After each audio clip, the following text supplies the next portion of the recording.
মাননীয় বিরোধী দলীয় সংসদ সদস্য এখানে আছেন, আমি তাকে কারাগারে দেখেছি।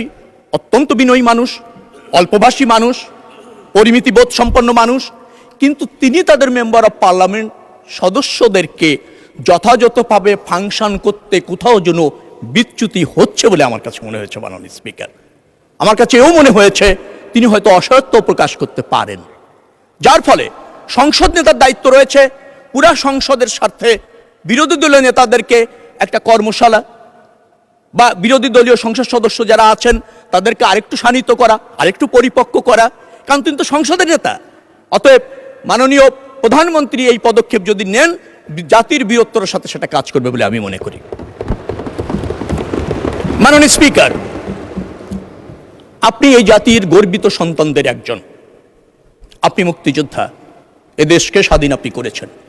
আপনি ওই চেয়ারে বসে যখন এই সংসদকে পরিচালিত করছেন, তখন এই সংসদ মহিমান্বিত হচ্ছে, জাতির আশা পূরণ হচ্ছে।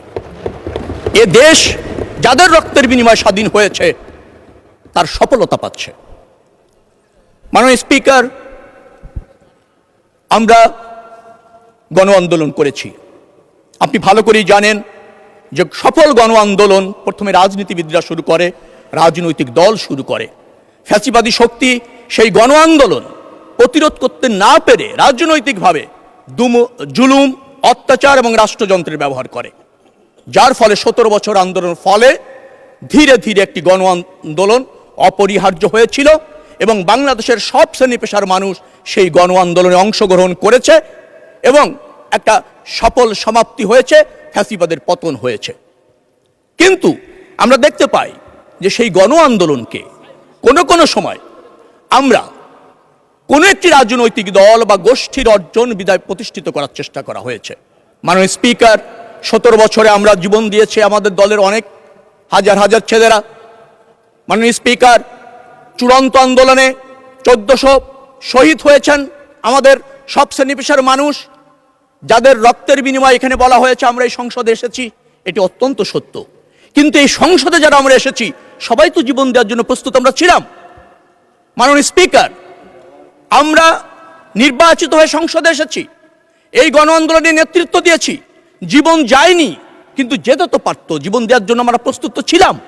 অতএব কারো করুণায় অথবা কোনো গোষ্ঠী বা ব্যক্তির একক অর্জনে এই সংসদ নয়, এই সংসদ জনগণের সংসদ। মাননীয় স্পিকার, জুলাই আন্দোলন নিয়ে আমি একটি কথা বলতে চাই। 28 জুলাই যখন বিএনপির নেতাকর্মীদের ঢালাওভাবে গ্রেপ্তার করা হচ্ছিল, মাননীয় প্রধানমন্ত্রী যখন এই আন্দোলনকে কোঅর্ডিনেট করছিলেন, তিনি আমাকে ফোন করে বলেছেন, রবি, আপনাকে ঢাকা মহানগর দক্ষিণের প্রধান সমন্বয়কারী হিসেবে নেতৃত্ব দিতে হবে। আমি দায়িত্ব নিয়েছিলাম, নেতৃত্ব দিয়েছি, ঝুঁকি নিয়েছি। এই 17 বছর ফ্যাসিবাদী আন্দোলন সফল করবার জন্য 193টা মামলা খেয়েছি, 9 বার জেলে গিয়েছি, 97 দিন রিমান্ডে থেকেছি, 4টা মামলা সাজা হয়েছে, 3 দিন গুম থেকেছি। জাতির জন্য করেছি, প্রধানমন্ত্রীর নেতৃত্বে করেছি, বাংলাদেশের মানুষকে মুক্ত দেবার জন্য নেতৃত্ব করেছি। মাননীয় স্পিকার, আজকে বলা হয় 41 সালে যে রাজনৈতিক দলটি প্রতিষ্ঠিত হয়েছিল, যারা আমাদের বিরোধী দলে এখন আছেন, অনেক জাতীয় নির্বাচনে অংশ নিয়েছেন, এখনো পর্যন্ত জনগণ তাদেরকে ক্ষমতায় ভোটের মাধ্যমে আসীন করেননি।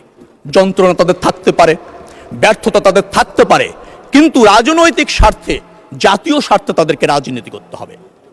47 থেকে জাতীয় নির্বাচনের আগ পর্যন্ত বিরোধী দলের পক্ষ থেকে তাদের কর্মের জন্য ক্ষমাও চাওয়া হয়েছে, ভুল ভ্রান্তি মাপ চাওয়া হয়েছে। মাননীয় স্পিকার, 47 থেকে 85 বছর রাজনীতি করে নির্বাচনের আগে যাদের ক্ষমা চাইতে হয় কৃতকর্মের জন্য, সেটি কি রাজনীতি? সেটাকে কি রাজনৈতিক দল বলা যায়?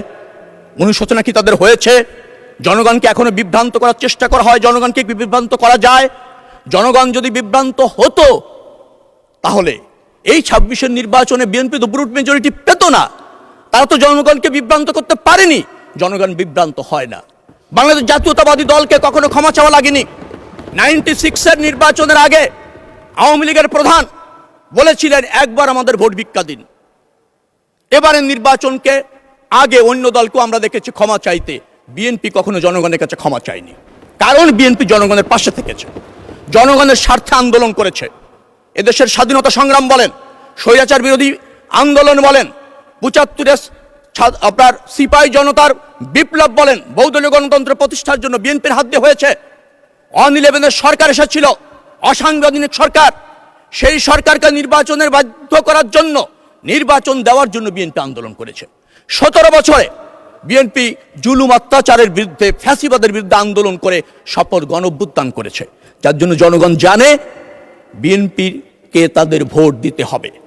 কারণ বিএনপি দ্বারাই এদেশের স্বাধীনতা, সার্বভৌমত্ব, এদেশের বহুদলীয় গণতন্ত্র, এদেশের গণমানুষের শাসন, জবাবদিহিমূলক সরকার, জবাবদিহিমূলক সংসদ প্রতিষ্ঠিত করা সম্ভব। অতীতে হয়েছে, এখন হচ্ছে, ভবিষ্যতে হবে।